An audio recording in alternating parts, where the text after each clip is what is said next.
Hi friends, అందరికీ good morning అండి. మరో కొత్త బ్లాగ్తో మీ ముందుకు వచ్చేసింది మీ ఆంధ్ర అమ్మాయి. ముందుగా మీకు స్వాతంత్ర దినోత్సవ శుభాకాంక్షలు అండి. ఎలా ఉన్నారండి అందరూ? మీరందరూ బాగున్నారని అనుకుంటున్నాను. ఈ మధ్య నేను ఓన్లీ కుకింగ్ వరకే వీడియోస్ చేస్తున్నాను కదా, అంటే డైలీ బ్లాగ్ లాగా అయితే చూపించట్లేదు. అందుకే మళ్ళీ ఈరోజు నేను కొద్దిగా డైలీ బ్లాగ్ లాగా చూపిద్దామని ఈ వీడియో షూట్ చేశాను అనమాట. ఉదయాన్నే అయితే పూజ చేసుకుంటాం కదండి, ఇంకా పూజ దగ్గర నుంచి నా వీడియోని చూపిస్తున్నాను. మనం పూజ చేసేటప్పుడంట ఎక్కువగా మన రెండు కళ్ళతో కూడా దీపాన్ని ఎక్కువసేపు చూడగలగాలంటండి. కళ్ళు మూసుకొని దండం పెట్టుకోవడం కాకుండా దేవుడి పటాన్నైనా సరే లేదా దీపాన్నైనా సరే ఎక్కువగా చూస్తూ ఉంటే మన కంటికి మంచిది, మనకి పాజిటివ్ ఎనర్జీ మనకి పెరుగుతుందంట. అదన్నమాట విషయం. మీరు కూడా దీపం పెట్టినప్పుడు చక్కగా దీపాన్ని ఎక్కువసేపు చూడటానికి ప్రయత్నించండి. అలాగే కిచెన్ అండి, ముందు రోజు నేను కొంచెం ఇల్లు అది కూడా శుభ్రం చేసుకున్నాను అనమాట. ఇల్లు మొత్తం కాదులేండి, కిచెన్ వరకు శుభ్రం చేసుకున్నాను. ఇవన్నీ డబ్బాలన్నీ తీసి కడుక్కొని మళ్ళీ పెట్టుకొని అన్నీ చేసుకున్నాను. ఇదిగోండి మన స్టాండు, వీడియోస్ తీసే స్టాండు, ప్రస్తుతం చేత్తో తీస్తున్నాను కదా అది. ఇవన్నీ కూడా శుభ్రంగా కడుక్కొని తుడుచుకొని ఎండలో పెట్టుకొని ఆ తర్వాత మళ్ళీ పెట్టాను. ఒక రోజంతా టైం పట్టిందండి. వంటగదిలో సామాన్లు కొద్దిగా ఎక్కువ ఉంటాయి కదా ఎవరికైనా సరే. సో అదన్నమాట పరిస్థితి. ఇంకా వాషింగ్ మిషన్ కూడా అయిపోయింది, వేసేసాను, బట్టలన్నీ ఉతికేసాను. అందుకే ప్రస్తుతం ఖాళీగా ఉంది పాపం అది. ఇవి నేను వాడే లిక్విడ్స్ అండి, మిషన్లోకి వాడే లిక్విడ్స్ వాషింగ్ మిషన్కి. మన కాకరకాయ పాదు మొన్న అయితే పూర్తిగా నిద్రపోయిందండి. ఈ మధ్య ఎండలు ఒక వారం 10 రోజుల ముందు చాలా ఎక్కువ ఉన్నాయి కదా, సో నిద్రపోయింది. ఎలా ఉంటుందా అనుకున్నాను. మళ్ళీ వర్షం పడేసరికి ఎంత చక్కగా చిగురిస్తూ నవ్వుతున్నట్టుంది కదండి. ఆ కలరే చాలా బాగుంటుందండి. గ్రీన్ కలరు కళ్ళకి ఎంతసేపు చూసినా మనకి ఎంతో మంచి చేస్తుంది. ఇదైతే నేను మీకు చూపిద్దాం అనుకున్నాను, అసలు ఒక వీడియో షార్ట్ చేద్దాం అనుకొని చేయలేకపోయాను. ఇది ఆకుకూర మీరు గుర్తుపట్టే ఉంటారు, అందరికీ తెలిసిందే, వాడుకునేదే కదండి. పొన్నగంటి కూర అండి. ఇల్లంతా ఆకుకూర వస్తే పప్పులో కానీ పొన్నగంటి కూర ఒక కట్ట ఉన్నదమ్మా అంటే సరే వండుకొని చాలా రోజులు అవుతుంది కదా అని తీసుకున్నాను. ఆకులన్నీ ఒడిచేసాక కాడలు అయితే చాలా బాగున్నాయండి, అంటే ఫ్రెష్గా ఉన్నదన్నమాట. నాకు పడేయాలనిపించలేదు. అందుకనే ఇంట్లో ఖాళీ వాటర్ బాటిల్ ఉంటే దాన్ని సగానికి కట్ చేసి వాటర్లో పెట్టాను. వేర్లు చూసారా ఎంత బాగా వచ్చినాయో. ఇలాగ ఒక 1 వీక్ వారం, అంటే ఒక 1 వీక్ నీళ్ళల్లో పెడితే చక్కగా వేర్లు వచ్చేస్తాయండి. ఆ తర్వాత కనుక మనము మట్టిలో నాటుకుంటే తొందరగా నాటుకుంటుంది. ఈ మొక్కనే కాదు, ఏ మొక్కైనా ఇంతేనండి. కటింగ్స్ పెట్టాలనుకునే వాళ్ళు ముందుగా వాటర్లో పెట్టుకొని వదిలేసుకుంటే చాలా బాగా వస్తుంది. దీన్ని నాటేటప్పుడు కూడా నేను మీకు చూపిస్తాను ఎలా నాటాను, ఏ కుండీలో వేసాను అని చెప్పేసి. ఇక పప్పులై రుబ్బుకుందామని మినప్పప్పు అవి తీసుకున్నానండి. ఈలోపు కరెంట్ పోయింది. మాకు ఇంట్లో కరెంట్ లేదు. మా వంటగదిలోకి వెలుగు కొంచెం తక్కువే వస్తుంది, వెలుతురు.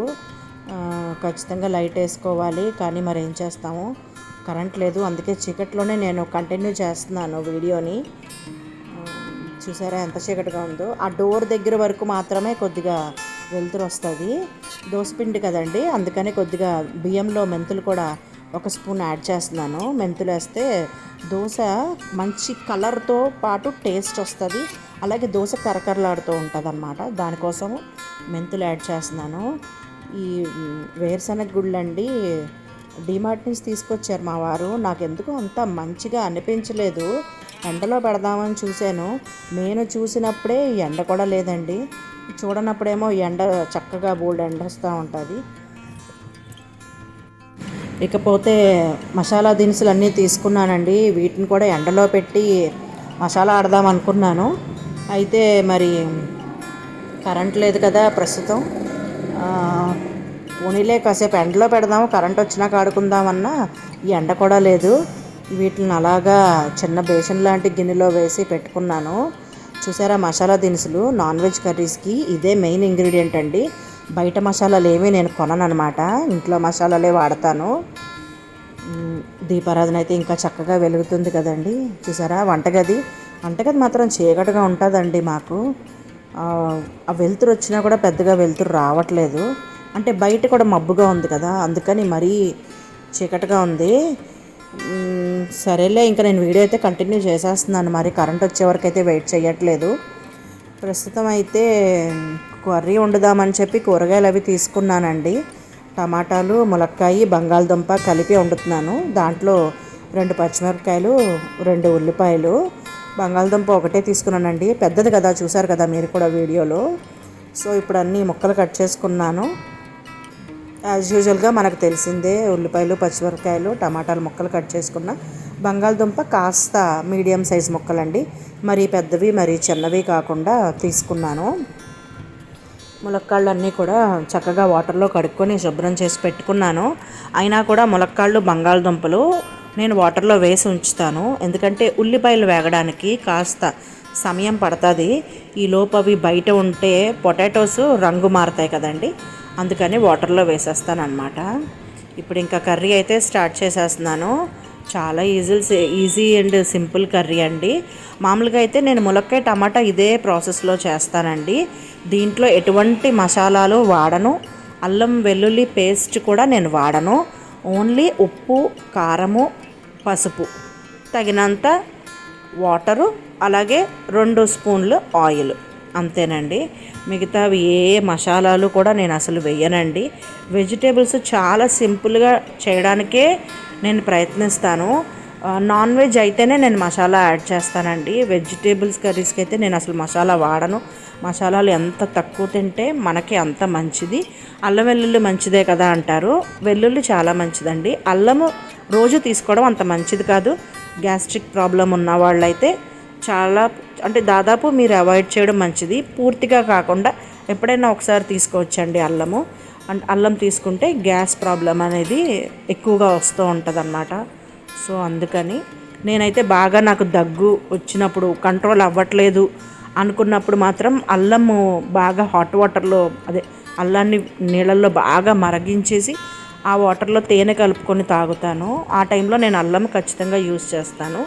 ఇంకా టీలో వాటిలో నేను పెద్దగా వాడనండి. నేను టీ కూడా తాగను, ఓన్లీ బ్లాక్ కాఫీ తాగుతాను. మీకు కూడా విషయం తెలుసు, నేను ఇప్పటివరకు నా వీడియోస్లో చాలా చూపించాను కూడా బ్లాక్ కాఫీ గురించి. ఇకైతే మన ఉల్లిపాయ పచ్చిమిరపకాయలు వేగుతున్నాయండి. కాస్త సాల్ట్ వేసి మూత పెట్టేస్తే తొందరగా మగ్గిపోతాయి కదా. ఇంకా టమాటాలు కూడా వేసేసుకుంటున్నాను. టమాటాలు కూడా వేసేసి, నేను టమాటా వేసాక నేను పసుపు వేసేస్తానండి ఇమీడియట్గా. పసుపు వేసి మూత పెట్టేస్తే చక్కగా మగ్గిపోతాయి అన్నమాట. అంటే పసుపు వేస్తే మగ్గుతాయా లేకపోతే మగ్గవా అంటే అలాగని కాదు. పసుపు ఎలాగో కంపల్సరీ ప్రతి కూరలో యాడ్ చేస్తాను కాబట్టి నేను ఇంకా పసుపు వేసేస్తానమాట. పసుపు వేసి మూత పెట్టేస్తాను. ఇంకేంటండి విశేషాలు? మీరు కూడా ఏమన్నా మీ ఇంట్లో విశేషాలు ఏమన్నా ఉంటే కూడా కామెంట్స్ రూపంలో నాకు కూడా చెప్తూ ఉండండి. నేను ఎప్పుడు ఆంధ్ర అమ్మాయి ముచ్చట్లు అంటే నా ముచ్చట్ల వరకే చెప్తున్నాను. మీ ముచ్చట్లు కూడా ఏమన్నా ఉంటే నాకు కామెంట్స్లో చెప్తూ ఉండండి. నేను నా వీడియోలో దాన్ని నేను పలానా వ్యక్తి నాకు ఇలా చెప్పారు కామెంట్లో అని చెప్పి నేను మీ ముచ్చట్లు కూడా చెప్తూ ఉంటాను. మన ముచ్చట్లు షేర్ చేసుకుందాం అప్పుడు చక్కగా. చూసారా, ములక్కాయ బంగాళదుంప కూడా వేసేసి వాటర్ కూడా వేసేసాను కదా, కారం కూడా వేసేసాను. కలర్ తెలిసిపోతుంది మీకు, కారం కలర్ రెడ్గా ఉంది కదా. ఇంక ములక్కాయ బంగాళదుంప చక్కగా వాటర్లో ఉడికిపోయి నీళ్లు దగ్గరికి అయిపోతే మన కర్రీ రెడీ అయిపోయినట్టేనండి. ఇంక ఇందులో ప్రత్యేకించి కొత్తిమీర ఇవేమీ వేయట్లేదు. సింపుల్ కర్రీ అండి, తక్కువ ఇంగ్రీడియంట్స్తో, వితౌట్ మసాలా. తింటే కూడా తొందరగా జీర్ణం అయిపోతుంది, తొందరగా అరిగిపోతుంది అన్నమాట. హ్యాపీగా కొంచెం కర్రీతో అలాగే కొంచెం పెరిగేసుకొని తింటే సరిపోతుంది. ఏపీ గవర్నమెంట్ లేడీస్ కోసము బస్సెస్ రిలీజ్ చేశారు కదండి, ఫ్రీ బస్సులు. ఏ బస్సు జాగ్రత్తగా ఎక్కాలి ఏంటి అనేది ఒకసారి చూసుకోండి. ఏది పడితే అది ఎక్కద్దు. ఇకపోతే మా తమ్ముడికి అయితే దెబ్బ తగిలిందండి. అనుకోకుండా ఇంట్లోనే మిషన్ కుట్టే కత్తెర ఉంటుంది కదండి, అది అరచేతిలో నుంచి వెనక్కి వచ్చేసిందనమాట. ఎవరు చేసింది కాదు, తనంతటగా తానే చూసుకోకుండా గుచ్చేసుకున్నాడండి. ఏదో వైరు సరిచెయ్యపోయి ఆ వైరు కత్తిరించిపోయి అది కాస్త చేతిలోకి దిగిపోయింది. నాకైతే చాలా చాలా బాధ అనిపించిందండి. అసలు ఈ విషయం వినగానే అసలు నా కాళ్ళు చేతులు ఆడలేదండి. బ్లడ్ అంట అసలు చాలా పోయిందంట. మా మరదలైతే ఒకటే చాలా చాలా ఏడుపు, చాలా ఏడ్చేసిందంట. అసలు తను ఎవరికి ఉండదండి బాధ. నాకే చాలా ఇదిగా అనిపించింది.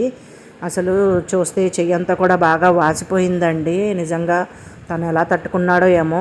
కుట్లు కూడా పడినాయి అంట. తొందరగా తగ్గిపోవాలని నేనైతే కోరుకుంటున్నాను. చిన్నప్పుడు చదువుకునే వయసులో ఒకరినొకరు తిట్టుకోవడము, ఒకరి మీద ఒకళ్ళు చాడీలు చెప్పుకోవడము, గొడవ పెట్టుకోవడము, మాట్లాడుకోకుండా ఉండడము, అలగడము ఇవన్నీ చేస్తాం కదండి. కానీ పెళ్ళైపోయి మేము వేరే ఇంటికి వెళ్ళిపోయిన తర్వాత ఆడపిల్లలు పుట్టింటి వాళ్ళకి ఏదైనా ఇంత చిన్న కష్టం వచ్చినా కూడా తట్టుకోవడం చాలా చాలా కష్టం అండి. అసలు నాకే నేను మీతో చెప్తుంటేనే నాకు చాలా ఇదిగా ఉంది. మీరందరూ కూడా ప్రేయర్ చేయండి. మా తమ్ముడికి తొందరగా తగ్గిపోవాలి, దెబ్బ మొత్తం మానిపోవాలని మీ బ్లెస్సింగ్స్ ఇవ్వండి.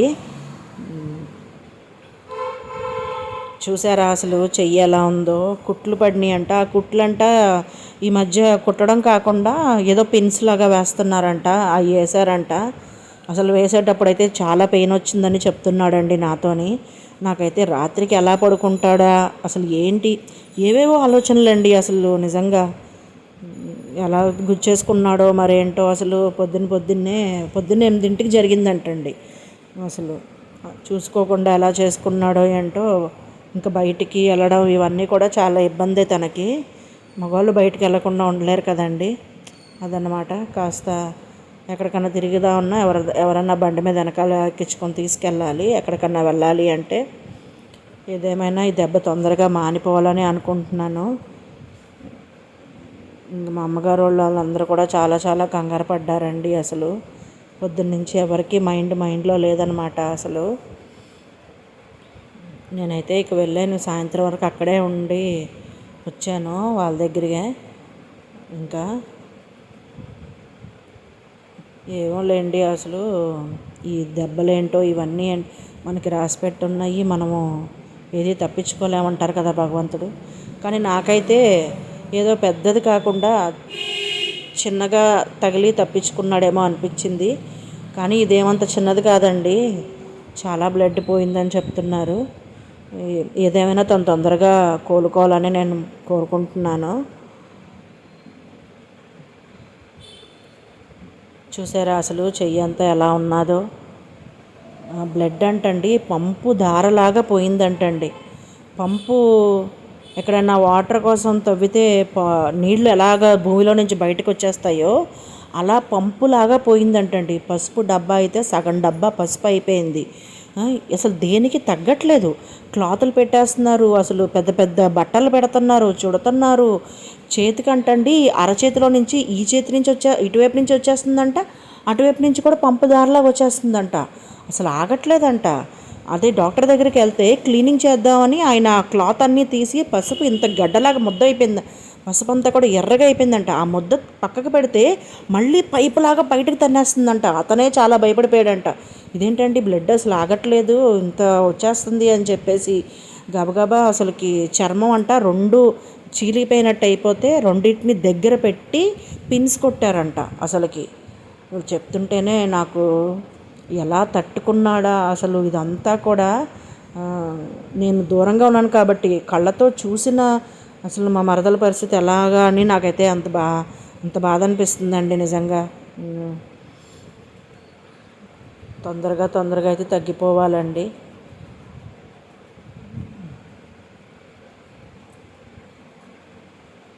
ఇంక వాయకుండా ఉంటే మంచిదని చెప్పారంట డాక్టరు. వాపు రాకూడదు. వాపు వస్తే గనక అంటే నరం ఏదన్నా కట్ అయితేనే కదండి వాపు వస్తుంది.